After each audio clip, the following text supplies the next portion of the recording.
देखिए, आज का टॉपिक है हमारा विद्युत बल रेखाएं।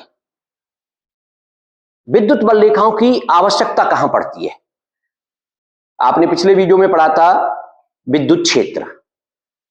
विद्युत क्षेत्र का मतलब है अगर ये कोई आवेश रखा है तो इसके आसपास एक ऐसा रीजन बन गया है, एक ऐसा क्षेत्र बन गया है, हम उसमें अगर कोई दूसरा आवेश लाएंगे तो वो एक बल का अनुभव करेगा, दूर से ही बल का अनुभव करेगा। मतलब एक क्षेत्र बना हुआ यहां पे, इसका मतलब यह कि आवेश तो यहां आया था और यहां कुछ दिख भी नहीं रहा, तो आखिर है क्या वहां पर? तो this field is represented by electric field lines. यानी हम ये मान लेते हैं कि यहां पर कुछ ना कुछ है और वो जो कुछ भी है वो है आपकी विद्युत बल रेखा। इसका मतलब विद्युत बल रेखा को परिभाषित करना चाहिए।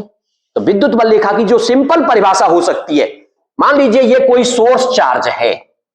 सोर्स चार्ज आप समझ गए होंगे, ऐसा चार्ज जो विद्युत क्षेत्र उत्पन्न करता है। तो ये कोई सोर्स चार्ज है और सोर्स चार्ज के आसपास एक फील्ड बन गया है जिसे आप विद्युत क्षेत्र कह रहे हैं। अब इसमें आप एक टेस्ट चार्ज लेकर के आओगे और टेस्ट चार्ज डेफिनेटली एक बहुत छोटा सा चार्ज होता है Q0, इसे आप लेकर के आए इसके अंदर, तो ये क्या करेगा? एक फोर्स एक्सपीरियंस करेगा और फोर्स की वजह से ये मूव करना शुरू कर देगा। अब जब ये मूव करना शुरू कर देगा यानी ये चलना शुरू कर देगा, तो चलेगा तो किसी न किसी पथ पे चलेगा, उसका कोई ना कोई पाथ होगा, जिस पाथ पर ये चलेगा उसी को कहते हैं विद्युत बल रेखा। यानी जो आप एकांक धन परीक्षण आवेश लेकर के आ रहे थे विद्युत क्षेत्र में, तो विद्युत क्षेत्र में जो परीक्षण आवेश हम ला रहे हैं वो आवेश जिस पथ पर गति करता है उस पथ को कहते हैं विद्युत बल रेखा। अगर इस केस में हम देखें जहां एक बिंदु आवेश रखा हुआ है, तो बिंदु आवेश रखा हुआ है, अगर आप यहां लेकर के आओगे मान लो Q0 को, तो ये इसको रिपेल करेगा। तो रिपेल करेगा इसका मतलब ये दूर भागेगा। इसका मतलब ये हुआ कि बिंदु आवेश की वजह से जो बल रेखाएं होंगी वो ऐसे होंगी दूर जाती हुई। अगर ये यहां रखा होता तो यहां से इधर दूर जाता, अगर ये यहां रखा होता तो इधर दूर जाता। इसका मतलब आप कह सकते हैं कि अगर कहीं बिंदु आवेश रखा है तो उसकी वजह से जो बल रेखाएं हो जाएंगी, प्लस Q आवेश रखा है तो बल रेखाएं ऐसे हो जाएंगी आउटवर्ड, ऐसे करके बाहर जाती हुई ये विद्युत बल रेखाएं हो जाएंगी। किसकी वजह से? बिंदु आवेश की वजह से। कई बार पूछ लिया गया इस तरह से, छोटा सा क्वेश्चन एग्जाम में 1 नंबर में, कि बिंदु आवेश की वजह से विद्युत बल रेखाएं खींच के दिखाइए। तो बस आपको ये फिगर बना देना है, और भी 2-4 फालतू बनाओ तो फालतू बना सकते हो आप, कहीं के साथ और बना दी कोई दिक्कत नहीं, बाहर निकलते हुए और भी बना दीजिए। ये विद्युत बल रेखाएं हो गई। लेकिन यहीं अगर आपका जो स्रोत वाला आवेश है मान लो वो नेगेटिव होता, ये अगर आपका माइनस का होता तो क्या सिचुएशन बन जाती? अगर ये माइनस का होता, मान लो माइनस का है, तो ये तो इसे क्या करता? अट्रैक्ट करता। मान लो ये यहां बाहर रखा हुआ था हमारा Q0, अब ये इसको अट्रैक्ट करता तो ये ऐसे चल के आता, और अगर इस जगह पे होता तो भी अट्रैक्ट होता तो ऐसे चल के जाता, यहां पर होता तो ऐसे चल के जाता। क्या मतलब हुआ इसका? कि बल रेखा अब भी सेम है, केवल डायरेक्शन बदल गई है। इसका मतलब अगर आपका -Q चार्ज रखा है, -Q चार्ज रखा है, तो जो विद्युत बल रेखा होंगी वो अंदर की तरफ आती हुई शो करोगे आप।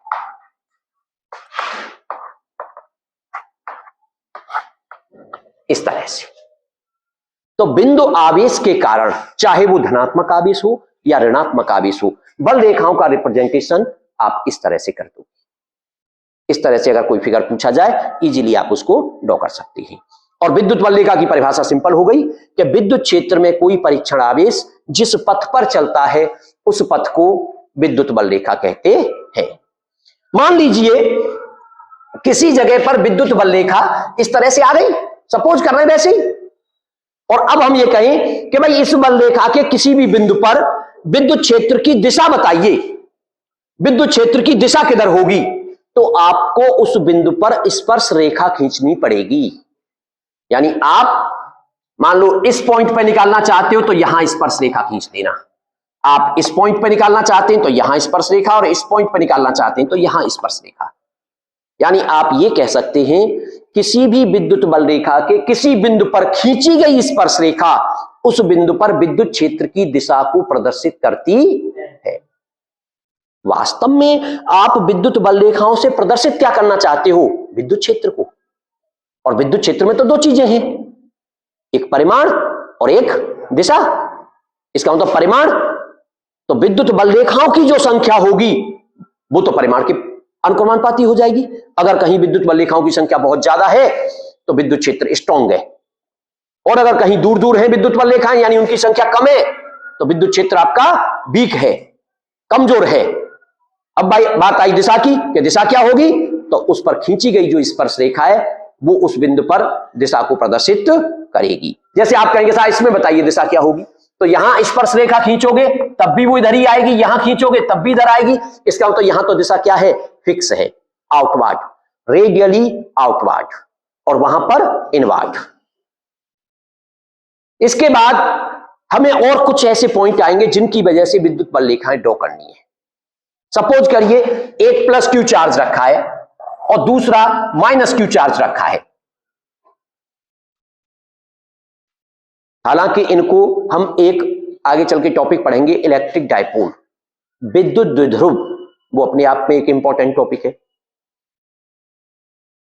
अगर दो आवेश अमाउंट में बराबर और नेचर में विपरीत प्रकृति के, एक प्लस तो दूसरा माइनस, एक दूसरे से कुछ दूरी पर रखे हो, स्मॉल दूरी पर, तो इस सिस्टम को, इस निकाय को विद्युत द्विध्रुव कहते हो आप।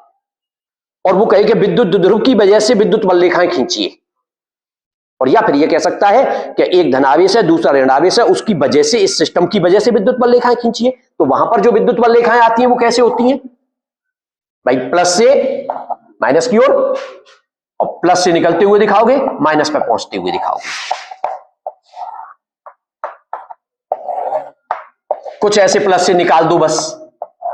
हालांकि ये माइनस पे पहुंच रही होगी कहीं ना कहीं, लेकिन अब वो बहुत दूर से जा रही है, उसको हम शो नहीं कर रहे, तो फिर इस पे आते हुए दिखा दो।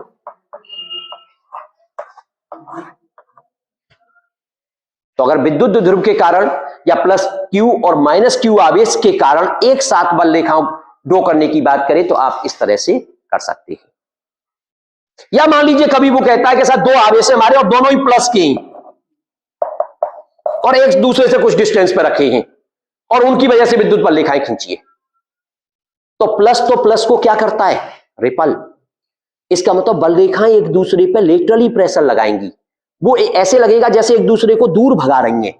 तो जो बल रेखाएं आप ड्रॉ करोगे, जैसे इधर ले जाएंगे तो उसको वो ऐसे हो जाएगी, इधर वाली ऐसे हो जाएगी, ये मिलेंगी नहीं कभी भी, दूर भगाएंगे एक दूसरे को, लेटरली एक प्रेशर एक्सर्ट करेंगी।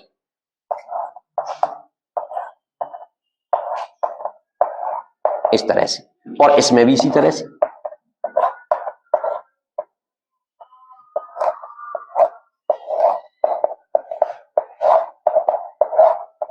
इस तरह से ड्रॉ कर सकते हो अगर दोनों प्लस प्लस है तो।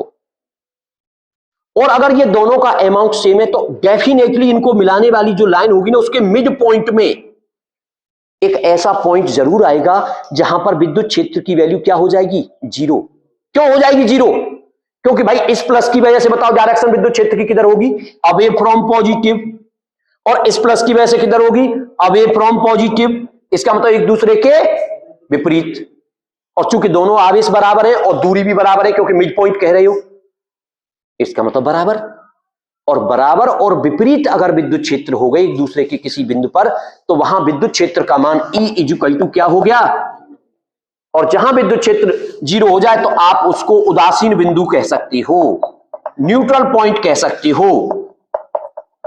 तो अगर कभी तुमसे यह भी पूछ ले साथ ही साथ कि भाई विद्युत क्षेत्र में उदासीन बिंदु का क्या मतलब है, तो उदासीन बिंदु का मतलब जहां पर नेट विद्युत क्षेत्र जीरो हो जाए।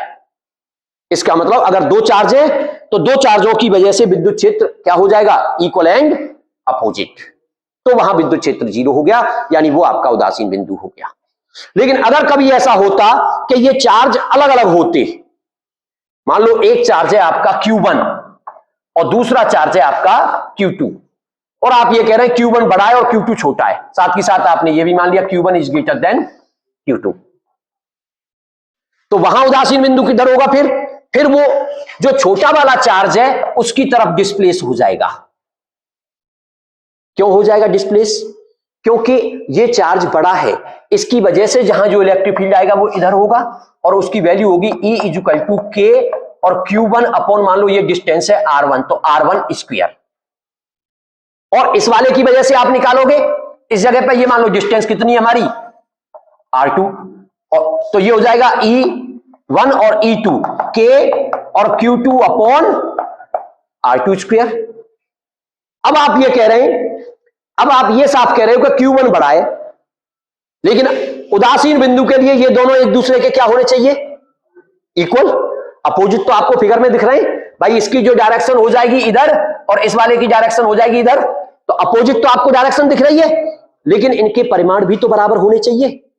अब लेकिन इन परिमाणों को तुम बराबर करना चाह रहे हो। अब परिमाण बराबर करने का मतलब हो गया K Q1 upon R1 square equal to K और Q2 अपॉन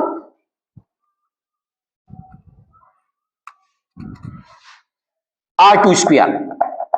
K से K कट गया, ये दोनों इक्वल है, लेकिन Q1 क्या है, बड़ा। Q1 क्या है, अब एक बात बताओ, Q1 Q2 से बड़ा है, तो फिर R1 और R2 में क्या रिलेशन होना चाहिए, जबकि ये दोनों आपस में इक्वल रहे, तो R1 भी बड़ा होना चाहिए, तभी तो इक्वल आ सकते हैं। अगर R1 और R2 बराबर हो जाएंगे तो वो तो आपस में कट जाएंगे और Q1 बराबर Q2 हो जाएगा, जबकि Q1 को आप बड़ा बता रहे हो।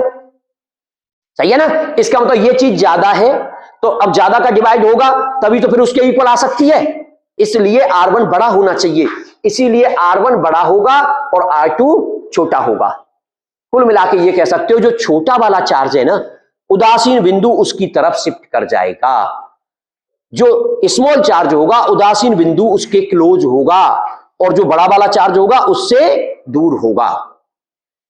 तो हमारे ये 3-4 पॉइंट क्लियर। इसके अलावा देखिए, विद्युत बल रेखाओं में एक ये कई बार पूछा जाता है कि कोई एक प्लेट है और उस प्लेट को चार्ज दिया गया है,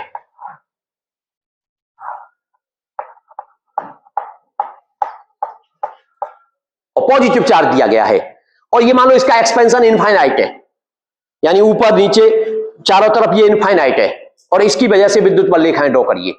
तो जब इनफाइनाइट एक्सपेंशन हो तो अवे फ्रॉम पॉजिटिव, और इधर भी अवे फ्रॉम पॉजिटिव।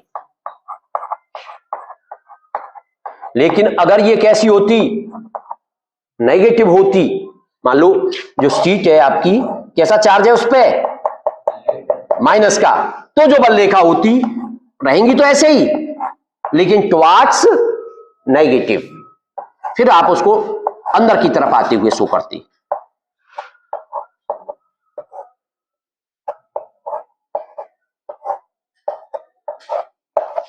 ऐसे करके अगर कभी ऐसे आ जाए कि एक प्लेट पॉजिटिव है और दूसरी प्लेट नेगेटिव है, ये पहला पॉइंट हमारा हुआ बिंदु आवेश के कारण।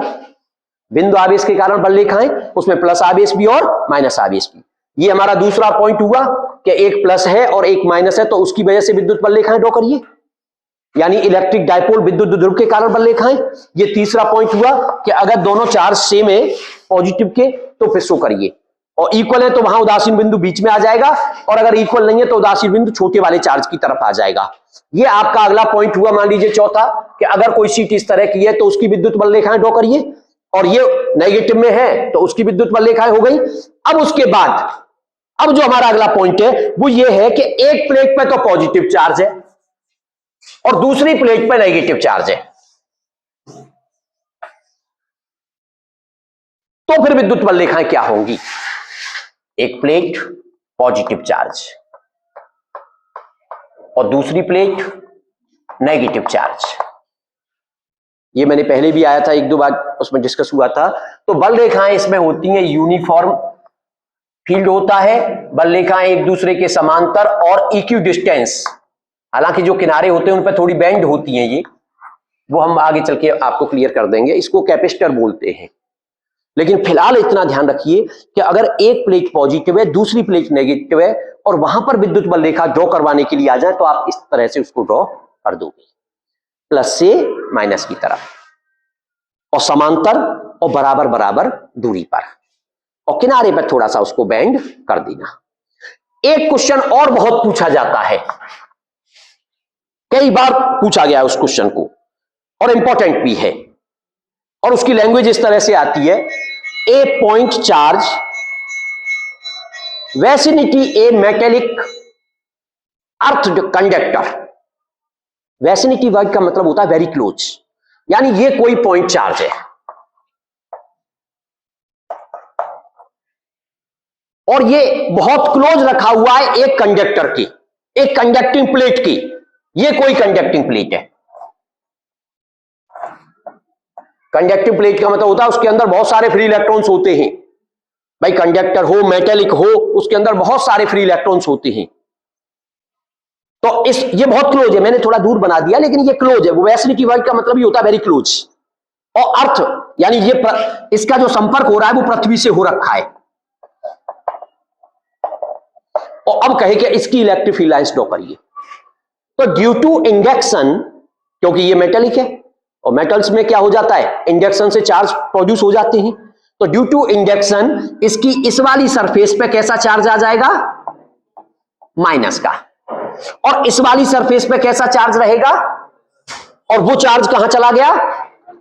हालांकि ये कहना सही नहीं है, सही तो हम क्या कहते हैं कि अर्थ से इलेक्ट्रॉनों ने आकर के उसको न्यूट्रलाइज कर दिया, लेकिन प्लस नहीं रहा जब। अब तुम इलेक्ट्रिक फील्ड लाइंस ड्रॉ करोगे तो प्लस से माइनस की तरफ। एक बहुत इंपॉर्टेंट पॉइंट है जो कि इंपॉर्टेंट भी है और एग्जाम में भी पूछा जाता है, वो क्या है, जब भी कोई कंडक्टर होगा, देखिए कभी कभी तुम्हें कंफ्यूज कर देते हैं, वो नाम ले दे तुमसे क्या एक पीतल की ये चीज है। अब पीतल क्या है, मेटल।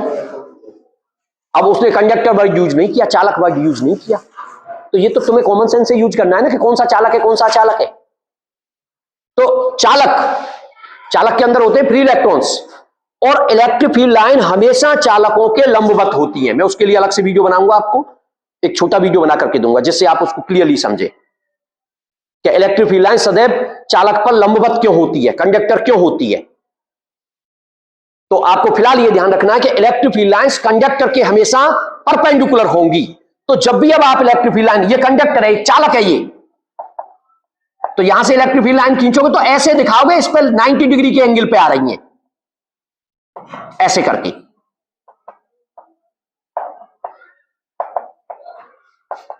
ये आते हुए 90 डिग्री का एंगल आपको लगना चाहिए। बात समझिए कि नहीं। तो जब भी कोई कंडक्टर हो, चाहे इलेक्ट्रिक फील्ड लाइन उस पर आ रही है या उससे जाते हुए दिखा रहे हैं, वो हमेशा 90 डिग्री का एंगल बनानी चाहिए। ठीक है, तो ये सारे पॉइंट हमारे हो गए इलेक्ट्रिक फील्ड लाइन ड्रॉ करवाने की।